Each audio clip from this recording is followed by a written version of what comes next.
everybody. This is Joseph P. Farrell with news and views from the Nefarium on Thursday, August 4th, 2022. Quick housekeeping. We don't have a vid chat tomorrow. The vid chat will be a week from tomorrow, so please check your schedule. And when the vid chat actually posts, get your comments and questions in by no later than 10 p.m. U.S. Central Time next Thursday evenings. Anyway, that's it for the housekeeping. I want to talk about Nancy Pelosi. Now, most of you who've been with me for a while know that I have absolutely no use whatsoever, zero zilch nada, for the Democratic Party or its leadership. And I certainly have had more than my fair share of disappointments, disagreements, and nauseated stomachs having watched the career of Nancy Pelosi. But I'm going to say some good things about her today, and I want you to bear with me. This is difficult to do because there has been such a festival of speculation over the meaning of her trip and why she would go to Taiwan. And we've been treated to a bunch of narratives that, in fact, she didn't really know whether she was going to go to Taiwan or not, and blah, blah, blah. And then, of course, at the last minute, we found out she did. I can assure you that her going to Taiwan was ultimately one of the principal purposes of this trip, and I want to talk about why. I have a number of points I want to talk about here, so bear with me. Basically, we've been treated to a lot of apocalyptic predictions and guesses, and I'm not saying that this trip may not provoke the insane communist Chinese leadership to do insane things. Time will tell. But I rather suspect there's something else going on behind the scenes, and if any of my speculations are correct, it's major. So I want you to look at 4 points, and the first of these points is the utter disaster of the misadministration of alleged President Biden and co. And again, you understand, folks, why I say alleged. I'm one of those that it was very apparent there was election fraud on election night. I didn't need Dinesh D'Souza's documentary to tell me that there was. A simple common sense understanding of probability and statistics would have told anyone that. So we have a president who is, for all intents and purposes, in office by dint of fraud, and we have a president who's made a family career, a political career, out of grift and fraud. Now, why am I mentioning this?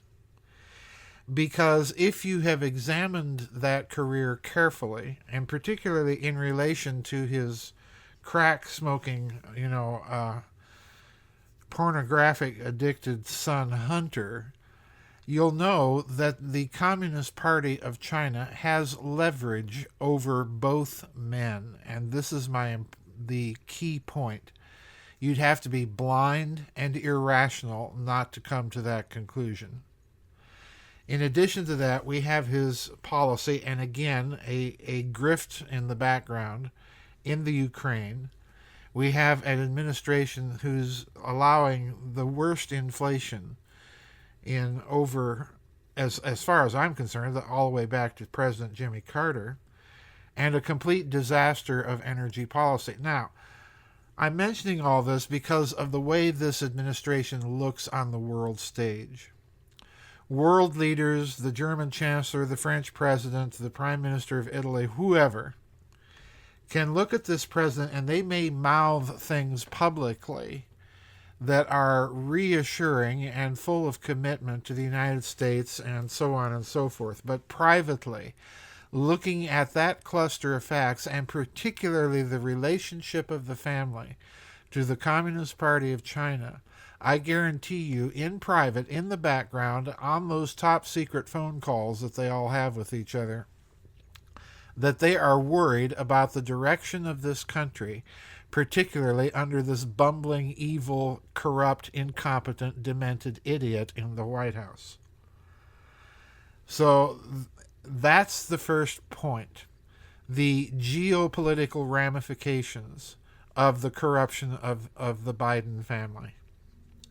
Now, if your allies looking at this mess, I want to point you particularly to two allies, and that is Japan and Taiwan themselves. We saw the assassination recently of Shinzo Abe, the former Prime Minister of Japan. And Japan recently, even under his successor, reconfirming Japan's commitment to the defense of Taiwan in the case of communist aggression. Now, folks, whether we like it or not, Japan is going to continue on this more or less independent course of diplomacy. They have taken the measure of the United States, and they've decided they had better rearm to be able to defend themselves and not rely on this country. And again, the Biden-Enco regime has managed to convince them of this necessity just simply by the way it handled affairs in Afghanistan. But there's been another message recently that I think people forgot or overlooked, and that was the message just a few weeks ago from the Taiwanese government itself. Because you recall that the Taiwanese defense minister released a statement in Taipei stating that Taiwan's missiles were capable of striking both Beijing, and here comes the clincher, and the Three Gorges Dam. Now, that was a clear message. Mess with us, and we can really, really cripple and hurt the infrastructure of your economy. There's no two ways to read that message. And now there's a third factor impinging on this analysis, and why I think Mrs. Pelosi was literally talked into making this trip and to stopping in Taipei. And that's the internal situation in communist China itself. There is, if you have been paying attention to China recently, there have been bank runs and a growing mortgage protest of Chinese citizens not paying their mortgage payments because of the massive real estate bubble that has occurred in China. And this has spread, and it's putting pressure on the Chinese Communist Party, in particular the Politburo and the Central Committee, where, incidentally, Xi Jinping still has some powerful factional opponents. So I suspect that in addition to China's bluster vis-a-vis Taiwan, that the bluster is really coming out of a increasingly weak position domestically inside of communist China. And I want to toss something out here for people to bear in mind as I outline why I think Pelosi made this trip. And that is the possible scenario of some sort of understanding or secret negotiation between Taipei and elements in Beijing that are opposed to Mr. Xi Jinping and his version of communist Chinese policy. If both countries could resolve a way for a peaceful reunification vis-a-vis Taiwan's independence and so on and so forth, and have that unification signal a policy change in the communist Chinese government, or even a regime change, I think the possibility is rather strong that both sides might go for that. So that's the background here that I want you to bear in mind. So now let's look at Mrs. Pelosi. And as I've said, I'm no friend of hers. I have never been a friend of hers. I'm not a rhino Republican, as most of you know. I'm not even a conservative. I'm a traditionalist. So I have precious little in common with the Republican Party and absolutely zero in common with the Democrats. Mrs. Pelosi has, I think, responded here in taking this trip to what are probably internal calls within the American deep state to have somebody that is not connected to this disaster of an administration. Kamala Harris can't do it because she's almost as bad of a disaster, if not worse, than Bidenenko himself. So they need someone in the chain of command. And Pelosi, being third in line for becoming president, should something happen to the president and the vice president, she's the logical choice.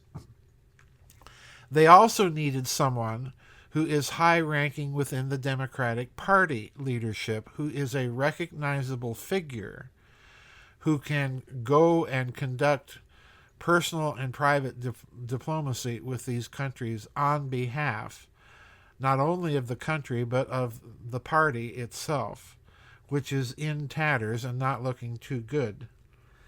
And finally, you have to remember that this is probably Nancy Pelosi's swan song. The Democrats probably, again according to predictions, are probably going to lose the House. And this means that she will lose the speakership of the House. And at her age, it's unlikely that she will ever be back in as Speaker of the House.